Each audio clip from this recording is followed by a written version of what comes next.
Hi, I'm Chris from BikeReview.com.au, and today I'm having a look at MV Agusta's Brutale 800. It's their naked bike offering.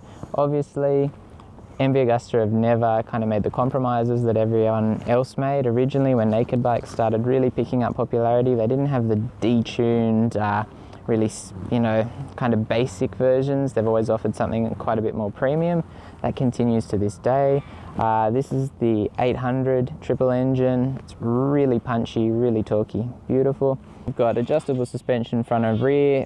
Front end's really well sorted. It's got a beautiful chassis. It's a really nimble, neutral handling bike. Obviously it looks quite small, it is quite small, but it's not cramped on the bike.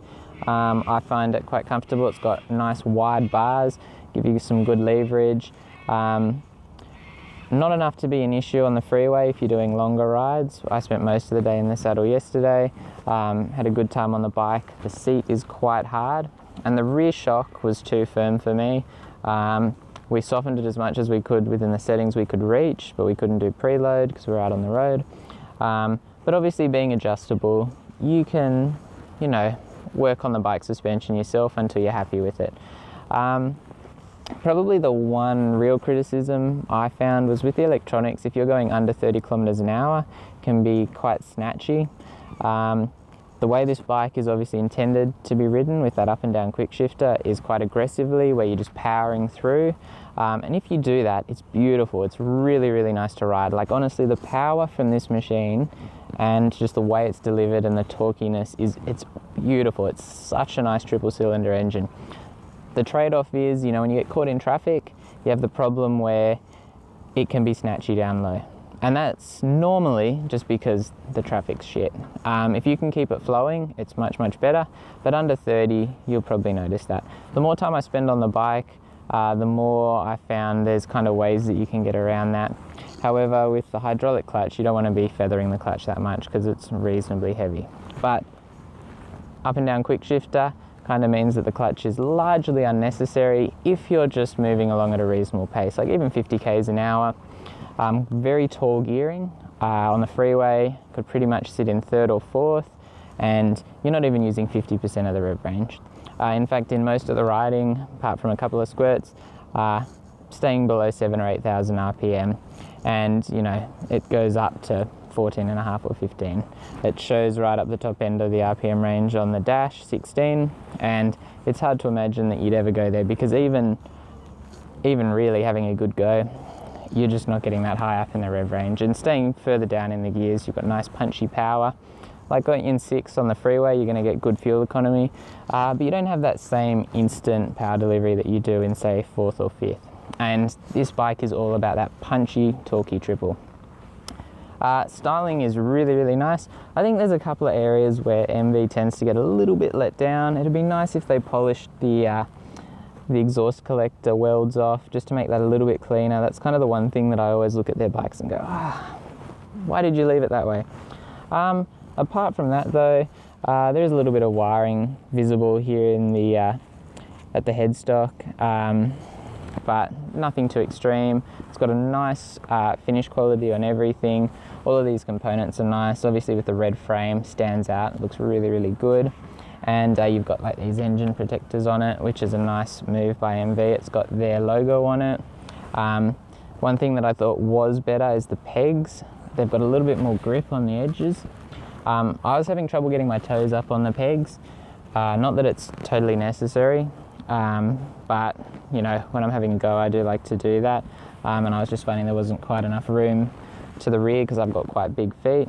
And these are a small, compact bike. They feel like a much smaller bike, but they've got heaps of performance in them, amazing handling, really good electronics.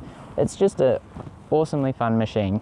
As I said, probably comfort's the only area it's let down because of that rear shock being a little bit rough. And what you will notice if you're spending heaps of time in traffic, which occasionally does happen, and you're putting your legs down a lot, you actually find that your thigh can be contact against that, which becomes painful when you're stuck in traffic. Like if you get caught in Sydney's traffic and you're stuck doing 5 kilometers an hour for an hour, 45 minutes, you're going to notice the seat's quite hard and that does cut into your leg.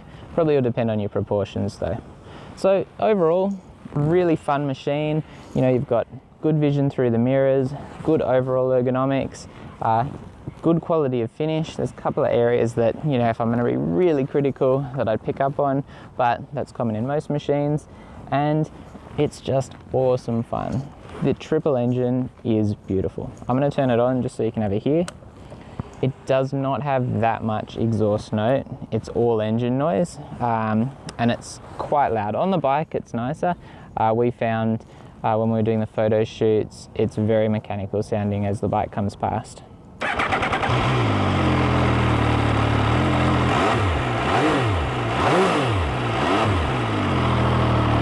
A couple of the great features on the Brutale 800 is, you know, you get a single-sided swing arm, which is, you know, quite a sexy feature. The rear end is really, really clean. It's got this swing arm mounted fender. Now, I'm going to be honest, that does divide opinion. I've had some people come up and go, oh, that's really cool, and a lot of people go, oh, why didn't they just put it, you know, under the tail? It would have been a bit cleaner. But obviously you've got this, you know, very nice design under here. You've actually got a hollow section in the subframe, which draws quite a lot of attention too. Lots of really, really nice details, and you know, that's something that you appreciate on a machine like this, because it's quite a premium offering, and it's got, you know, lots of very nice details. Like you've got these master cylinders that you see on the MV Augustas that are really nice integrated pieces. You got these nice color matched levers, adjustable. Obviously it's a hydraulic clutch.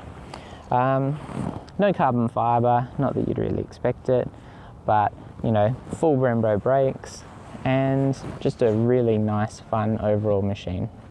If you like the video, don't forget to subscribe to our YouTube channel. You can check us out on Facebook, and of course read the full review on BikeReview.com.au if you are just viewing this video on YouTube. Thanks, and have a good day.